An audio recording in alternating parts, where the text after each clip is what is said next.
They seized the Congress Street house. They claimed the Tahoe. Worse, they took his daughter. Done quietly on legal paper surrounded by men wearing very expensive suits. 10 weeks later, a Forbes magazine rested on a polished Ann Arbor conference table. The woman sitting across from him glanced from the cover photo to the man wearing grease-stained coveralls. Suddenly, she realized they were the exact same person. Eli Brandt offered no smile. He was not here to win anymore. They took everything a document could possibly strip away. Nobody ever bothered to ask who he truly was. $200. Eli counted the bills twice on a kitchen counter he no longer owned, hoping maybe counting it a second time would somehow make the pile bigger. The divorce papers were completely signed. That beautiful Congress Street house, featuring the porch he built by hand during a warm June, where heights were marked on every single birthday, belonged to Vanessa now. The Tahoe was completely hers too. The family court gave her primary child custody, leaving him with strictly supervised visits just 2 afternoons every single week. That word supervised sat in the ruling like a sharp rock in his shoe. He did not fight back. You and I know there was no one left to fight. But Vanessa didn't claim the garage. She had ignored it for years, exactly the same way she ignored it today. And she still labeled that old pile in the corner what she always had: pure junk. His father's steel toolbox, red paint worn down to bare metal around the heavy handles. A grease-stained notebook secured tightly by a simple rubber band. A heavy crate of car parts she claimed belonged in a landfill. Take your scrap, she demanded. So he did. He carried the toolbox out using both arms the way a man normally carries. Something far heavier than its physical weight, because it belonged to Walt Brandt. Walt had been gone 4 years, but that box still carried the faint smell of his hard-working hands. Dolan and Sons Auto over on Michigan Avenue had sat pitch black for 3 years. The sign barely worked. A rusted chain locked the gate. Hank Dolan was over 70 and kept the spare keys purely out of habit. He studied Eli for a long minute through the dirty office window before finally stepping outside. Your daddy rebuilt my lathe in '89, Hank said. Wouldn't take a dime. Claimed a tool that cannot work is just a sad story about working. He spat onto the ground. $200 a month for the back bay. You sweep your own floors. Eli moved in that evening. Empty pockets, sure, but he slept on a cot beside a dead engine, waking to cold concrete and oil. That Saturday, little June arrived for her very first visitation, walking up gripping a folded piece of paper. She was only 8 years old and she had drawn a crayon garage, detailing the roll door and single window. Across the top edge she had written in very careful letters, Daddy's new house. Eli taped her drawing to the cabinet door right above. The toolbox. He stood there staring at it longer than he actually meant to. The county social worker finally showed up on a Thursday. She introduced herself as Maren Vesper, the official custody evaluator assigned by Washtenaw County Court, speaking exactly like a bored person reading straight off a standard form. Holding a clipboard and a long checklist, she carefully measured the exact distance from his cot to the closest exit. She asked where the girl would sleep, where she would eat, and if the garage had heating. There will definitely be a proper bed by next week, Eli promised. She scribbled that down without looking up, and your income, I will have it. She noted that too. She had absolutely no reason to doubt her case file yet, and Eli handed her 0 reasons to start. He answered only her direct questions and nothing else. And the moment she left, he returned to that dead engine, the heavy garage door rolling shut on its slow metal chain behind her. Let's see what we can do. She returned the following Thursday, 20 minutes early, finding the door open and June right there. She sat on an old bucket while her dad showed her a spinning cooling fan. The garage bay felt a lot warmer today. He hooked up a rescued space heater to a new outlet. A small quilt rested on one cot. A second narrow cot sat nearby, tucked and made with obvious love. Maren dropped her bag and started her paid inspection, checking out the electrical outlets. The exits, the smoke alarm that he had just installed since last week. At his workbench, she moved the little girl's drawing aside. She was trained to search for hidden flaws in everything. Beneath it sat a bound notebook, and right underneath that a single page inside a clear plastic cover. A United States patent grant. She stared at the top line twice before the words finally clicked. Inventor, Eli Brandt. She found a neat stack hiding underneath, filled with heavy technical language spanning over several years. Energy storage. heat control, some solid-state architecture that went right over her head. But she did not need a degree to recognize true brilliance. These were the kinds of official documents that completely contradicted the depressing case file she carried right now. The report that labeled this father a jobless loser, a mere tinkerer in a garage. The sad story she studied for 3 weeks started to slowly crumble apart in her hands. She kept her mouth shut. She turned. Across the room, Eli crouched next to June by an open car hood, helping the little girl press her ear to the warm engine. "Listen," he said. "It's breathing. You hear it pull and let go, pull and let go. It's breathing." June whispered back, totally delighted, laughing that pure way a kid does at something real. He never even glanced over at Marin. He never pointed out those patents on his bench, refusing to speak a single word about them. You see, he ignored the one proof that could have erased every doubt in her file instantly. Instead, he simply taught his daughter to find the steady rhythm of an idling engine together. Just like Walt Brandt had once shown a young boy in another garage 30 years ago. His gentle hands did all the talking his mouth refused to. This was the very first thing that broke the official narrative, and Marin suddenly realized her pen had stopped moving. For a long moment, nobody filled the quiet room. Eli kept the brilliant truth to himself, and Marin decided not to ask him about it. She just watched a poor man teach his child how to listen, leaving her own questions totally unspoken. Which went completely against her training, ignored her checklist, and was not like her usual self at all. Her phone suddenly buzzed against the clipboard, flashing an urgent message from her strict supervisor. The Drayton custody matter is being rushed. Modification hearing was pushed forward at the petitioner's request. Have your recommendation ready early. She read the screen twice, just like she read the patent. You and I know she had no idea only 9 days remained before an unseen trap would snap shut, flipping the entire custody battle. She only knew that somebody with serious money had reached into the legal calendar and forcefully dragged it forward. And rich men never did that unless a hidden clock was ticking down on a secret they desperately wanted buried. The danger of losing everything slowly is that you never feel the ground shifting underneath you. One morning you wake up to find the floor completely gone, and you are standing on thin air. Looking back, Eli finally understood that. 12 years ago, he and Theo Maddox had. He launched Halden Power Systems inside a rented unit off Industrial Highway. 2 engineers and a brilliant battery module that nobody wanted to fund. Eli kept those patents because his own hands had drawn them.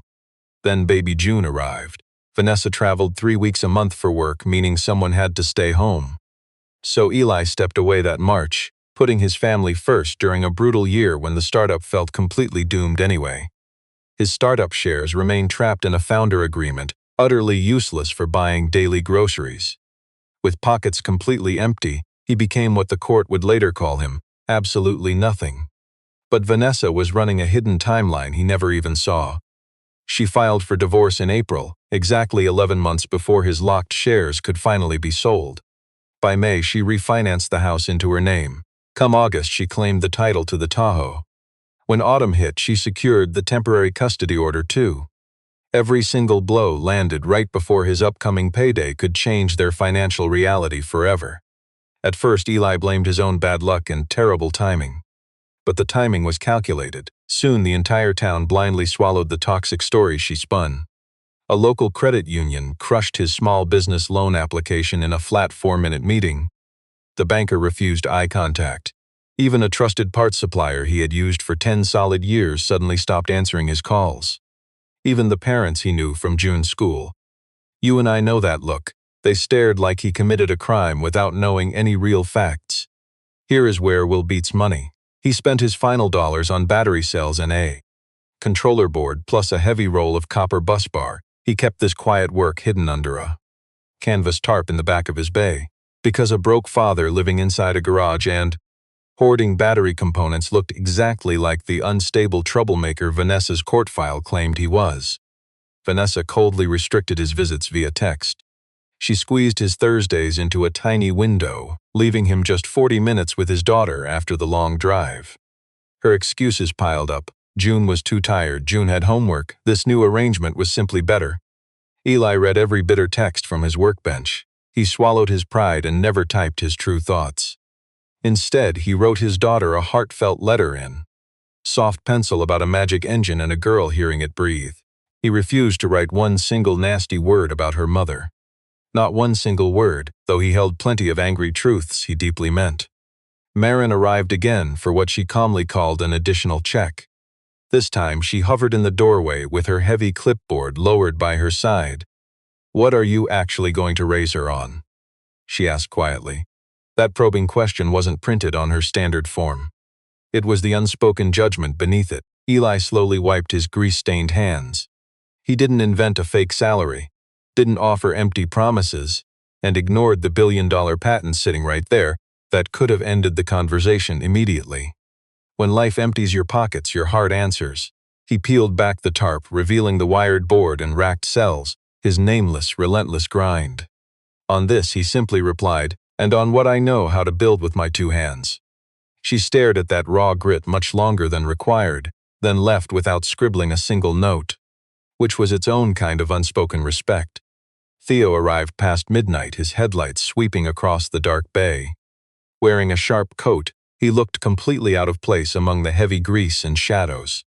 They hadn't shared a room in 2 solid years, and you could see a heavy, awkward hesitation weighing Theo down at the entrance. That specific way old friends pause when way too much history blocks any normal small talk. "The deal closed," Theo murmured, "or it's about to. The Detroit account wants the battery module, all of it. Licensing supply the entire platform." Theo laughed, hollow and tired, "And they want the inventor's name right on the announcement. Forbes is running a cover, reclusive co-founder, the ultimate comeback nobody expected. That is you, Eli, even stripped completely bare. Standing in a dirty garage, your name on the exact breakthrough the entire industry has chased for a decade." Eli stayed perfectly still by the bench when, 9 days until close. The cover prints the exact morning the deal goes public. Theo's expression hardened, the humor dying completely. "And here is the part I drove an hour in the dark to tell you in person, instead of over a phone call. Until that morning arrives, I cannot confirm a single word. The non-disclosure agreement is airtight. If I verify your stake, the valuation, or any detail before the announcement hits, the buyer walks, the deal dies, and 12 years of our hard work and sheer willpower die right along with it." He spread his empty hands. "I came because you needed to hear this from a friend. I came because there is absolutely nothing else I am allowed to do, not yet anyway." Eli understood his friend's words, but he also grasped the heavier truth buried underneath. The exact same way he listened for the hidden strain inside a broken engine. A custody hearing was looming. One sentence about his true wealth could completely rewrite how the judge saw this broke, single father in a single afternoon. He could finally hold his little girl again within days. It would only cost the deal his friend had bled 12 long years to build. And betraying the friend standing in front of him. It meant turning his honest work into a dirty weapon, so he made his choice. "Then we stay quiet," Eli finally said. Theo stared at him, stunned by his resolve. "You could lose her waiting. You get that? You could do the strictly honorable thing here and lose your kid forever." "I could lose her any number of ways," Eli whispered. "But selling out my honor isn't one I could survive." Outside, Marin had returned to grab a folder left on the workbench. "You and I know life tests us in the dark." Marin stood by the gravel lot, watching a well-dressed man leave the garage at 1 in the morning. She witnessed how they gripped hands at the door, a tight hold that spoke of shared hardship, loyalty, and unbroken will. She sensed immediately that the man's true story was far bigger than this rundown garage. Her gut instinct, sharpened by 15 long years on the job, screamed that she was missing something huge. It also told her that she secretly wanted to be missing it. She desperately hoped this broken father was exactly the deeply honorable man he appeared to be. So she stood alone in the dark, checking her own emotions, just like she always did. Because wanting a father to win is the fastest way to read a case file wrong. She opened his file again the very next morning, the oldest section. The initial evaluation that stripped him of his daughter in the first place. She studied it the way someone reads a sentence that has suddenly started to sound like a total lie. The report was filed in just 11 days. Her own reports took 6 weeks, because 6 weeks was what it actually cost to find the truth. 2 required parent interviews were checked off as complete, but absolutely 0 notes were attached. The home inspection lacked photographs, even though the standard forms strictly demanded them. Every single character witness, the teacher, the doctor, the local neighbor, was marked unreachable after just one pathetic try, and then never called again. This was clearly the work of someone rushing through it on purpose. Marin had investigated enough shattered families to know the truth. You and I know what that means. They stripped his life away before anyone could see the true will in his heart. Marin drove to the house on Congress Street, sitting with Vanessa at my old kitchen table. Strictly, completely professional. Going through the checklist, asking every single question exactly how the county demanded she ask them. Vanessa answered them smoothly, just playing the perfect practiced host. Until Marin asked why my first child custody evaluation skipped the required interviews and photographs. That smooth act instantly cracked like thin ice over fast-moving freezing water. I wouldn't know how the county handles its own paperwork, my ex replied. She set her coffee cup down with deliberate care. Royce knows a lot of people who care deeply about how this ends, powerful people with very long memories. You might want to remember that before wasting your hours on divorce paperwork for a case that's already decided. She said it with a smile, the polite click of a closing door rather than a loud slam. Marin didn't write a single word of that down. She certainly didn't need notes to remember a blatant threat she'd never forget. My little girl June was nearby. She drifted to the doorway, acting shy around the stranger. Then suddenly her shyness vanished. You know how kids just drop their guard all at once. Are you the lady who decides where I live? My brave daughter asked. I'm the lady who helps the judge understand things, Marin gently replied. June weighed that heavy thought. My daddy can fix anything. He fixed a bird once, a real one with a hurt wing. He made a tiny splint out of a popsicle stick and tape, and it flew away right after. Then she lowered her sweet voice, sharing a secret that was worth keeping. And he never says bad things about my mommy even when I ask him to take my side.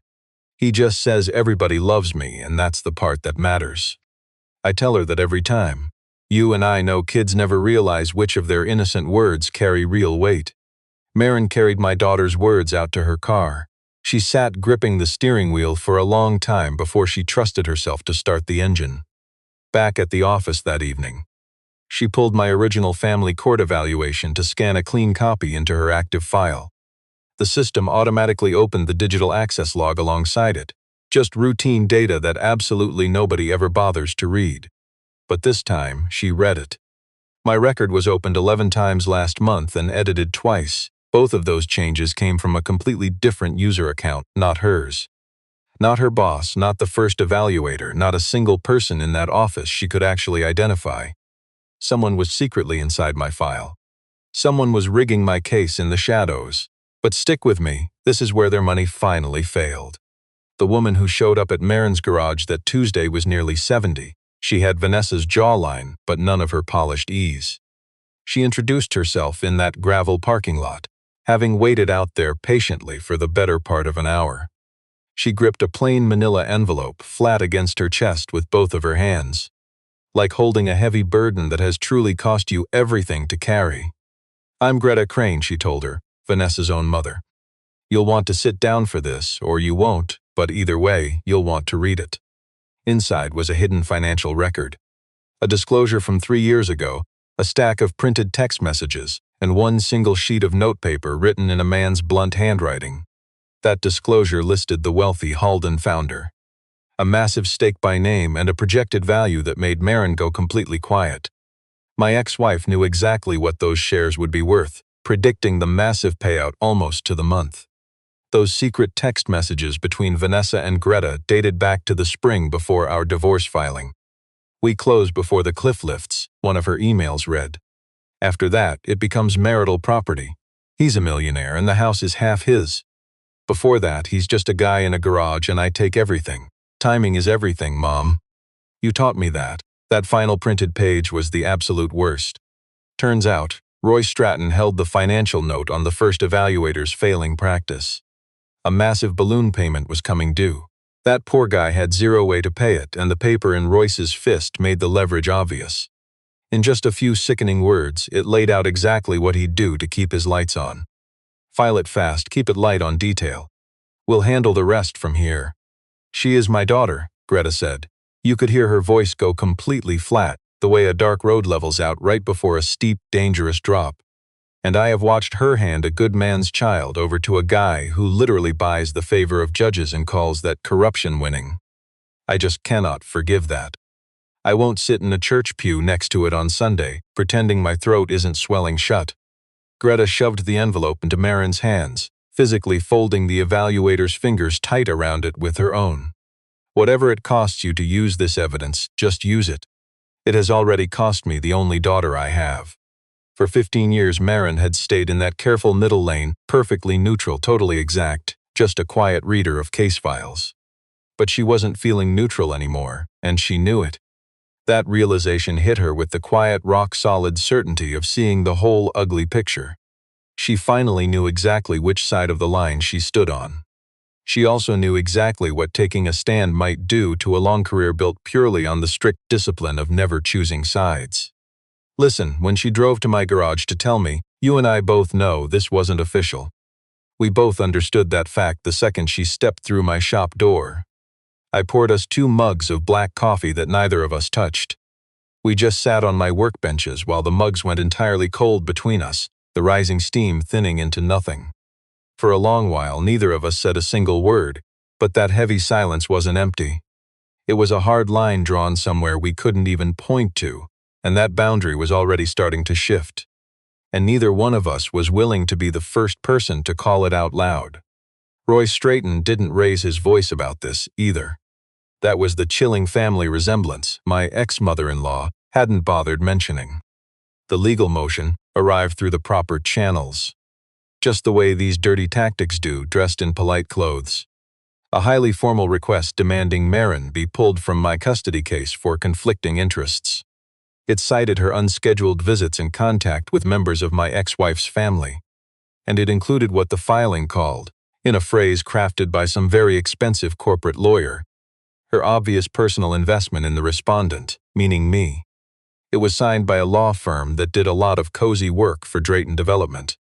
Clipped to the back, supposedly helpful, like some very casual afterthought, was one quiet sentence reminding the county that Marin's office ran on a service contract, which came up for its budget renewal this spring. It was a brutal threat carrying the manners of a memo.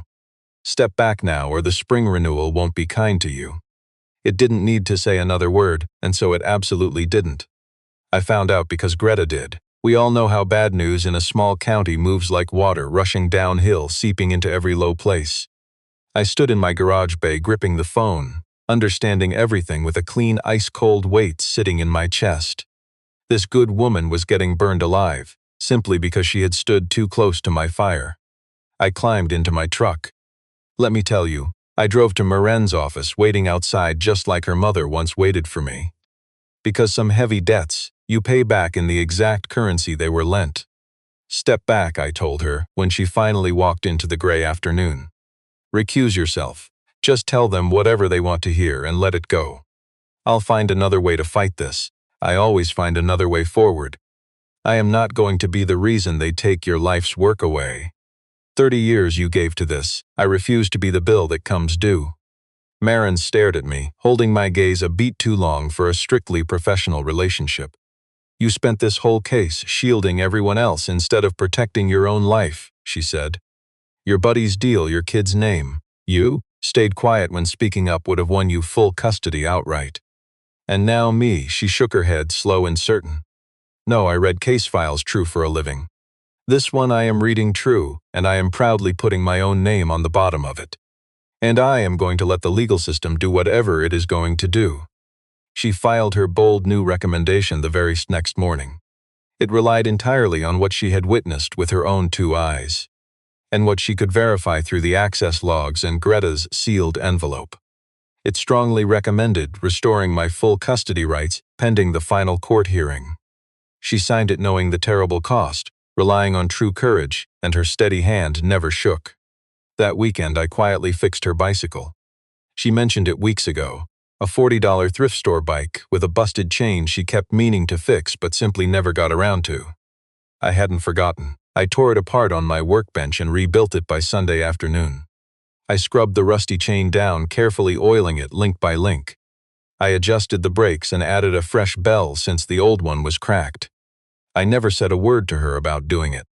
I left it leaning against the wall by her office door with a folded note that simply said, "It rolls now."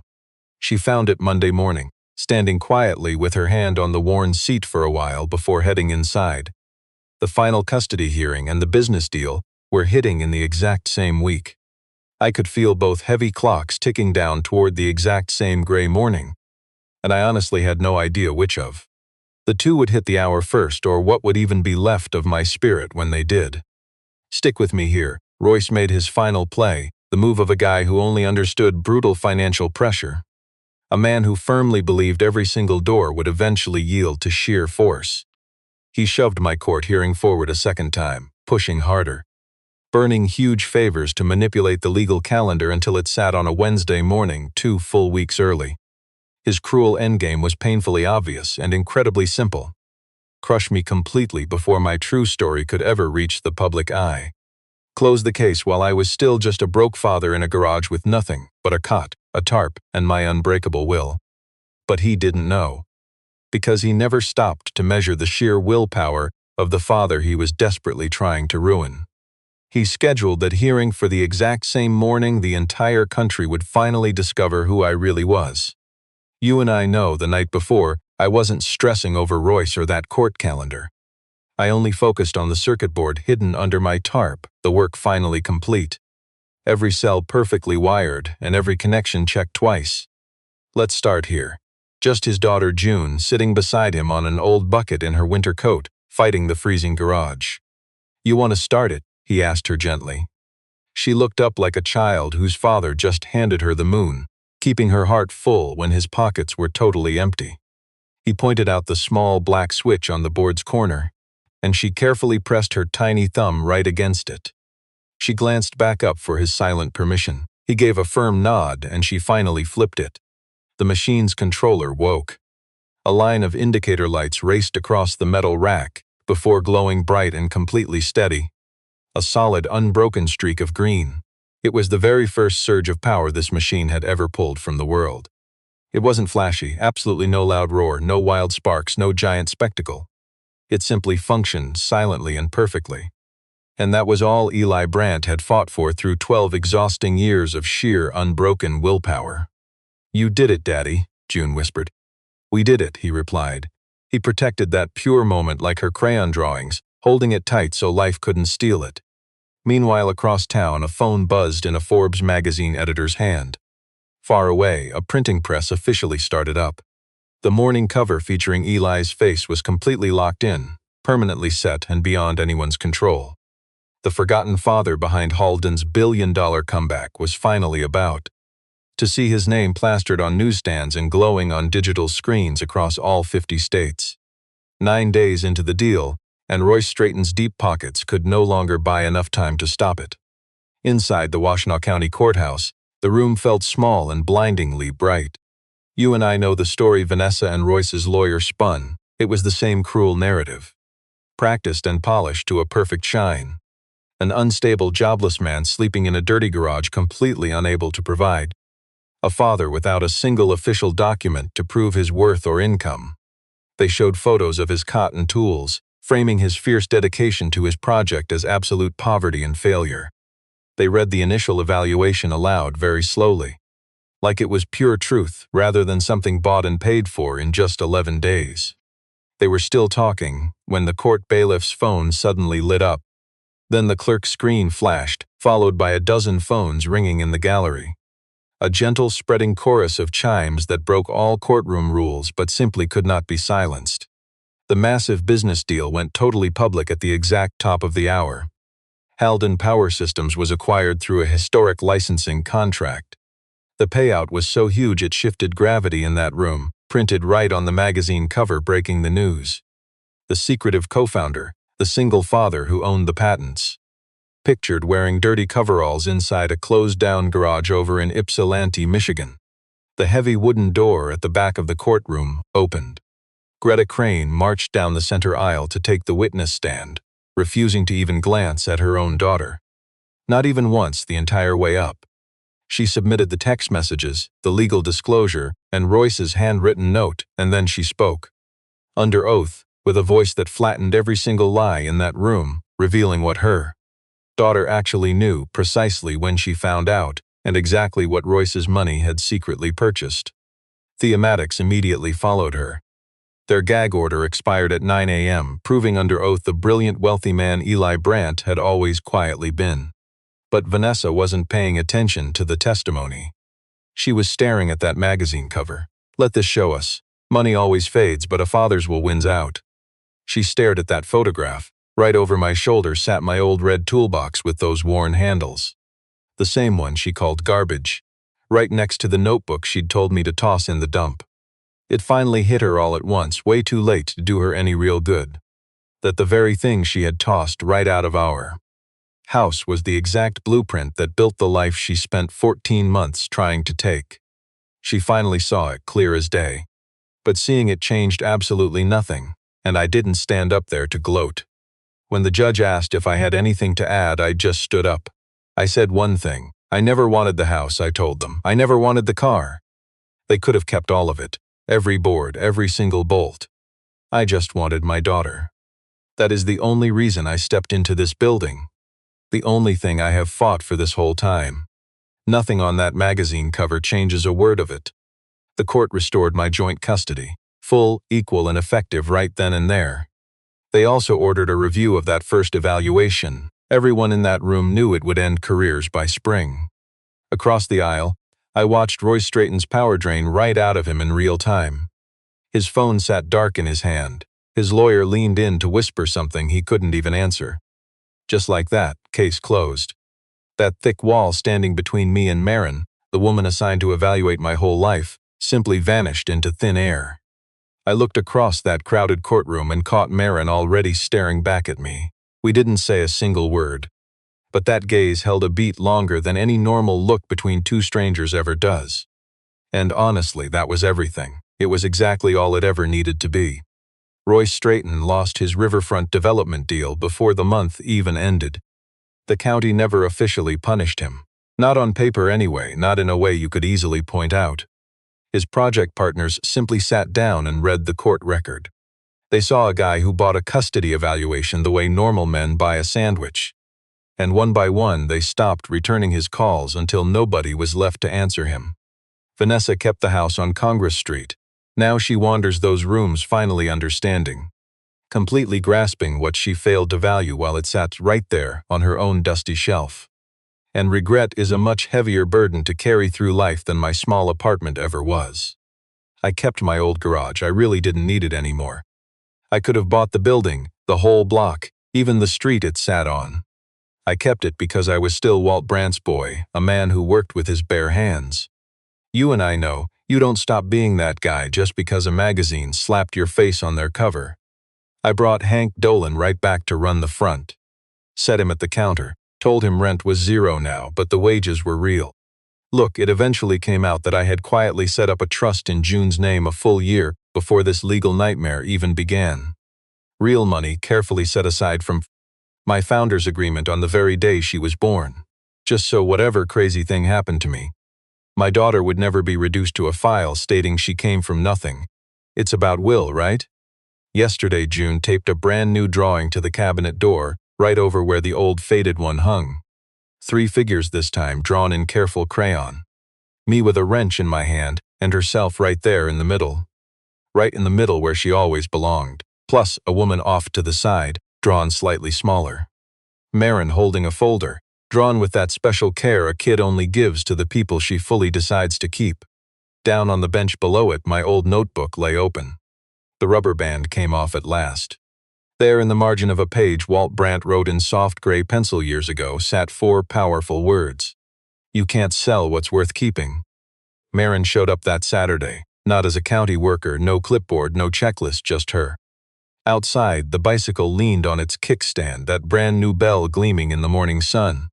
Eli passed her a cup of coffee. This time it was actually hot. She wrapped both hands tightly around the mug, soaking in the warmth. June's inside, he said. She wants to show you the engine. Says you never got the full demonstration last time. I didn't, Marin replied. Neither of them spoke the heavier truth. They simply didn't need to anymore. They stood in the open garage bay. The cold morning pushed at their backs, but the warm, golden light of the shop pulled them forward. You know that kind of silence. The comfortable kind that doesn't demand to be filled with words. That was everything they needed right then. The system took his house, took his car. They even took his daughter away for a while. All done with fancy paper, expensive suits, and a lawyer bought by the hour. But true strength, that fierce will in a father's heart, isn't written on legal documents. And that is exactly why no court and no piece of paper could ever touch it. His future lived in his calloused hands, inside a beat-up red toolbox, and in a little girl who could listen to an engine and hear it breathe. He had only ever been waiting. Waiting for someone to look past the empty pockets and see his heart. Now, let's look at a question that will absolutely divide this audience. If someone spent 12 months stripping away your life, watching you rebuild from $200 and a scrap box using only pure willpower, could you ever let them back into your life, or would you leave them alone with their choices? Let me know below. I read every single comment. If this story of resilience moved you, subscribe. Catch you in the next one. This particular story is a work of fiction. The names, characters, locations, and events are completely made up. No actual person is being depicted here. But the raw heartbreak and the harsh legal realities beneath it, those are incredibly real. Coercive control hiding inside a marriage. The quiet hiding of assets right before a divorce. Custody battles fought over who looks better on paper happen in courtrooms everywhere, every single year, often to good folks who never saw it coming. If you or someone close to your heart is facing a bitter divorce or custody battle, please reach out to a family law attorney to protect your rights to your property and, more importantly, your kids. Free legal help is available through resources like the Women's Law website. Knowing your rights is never optional. It is the only true way to protect your future.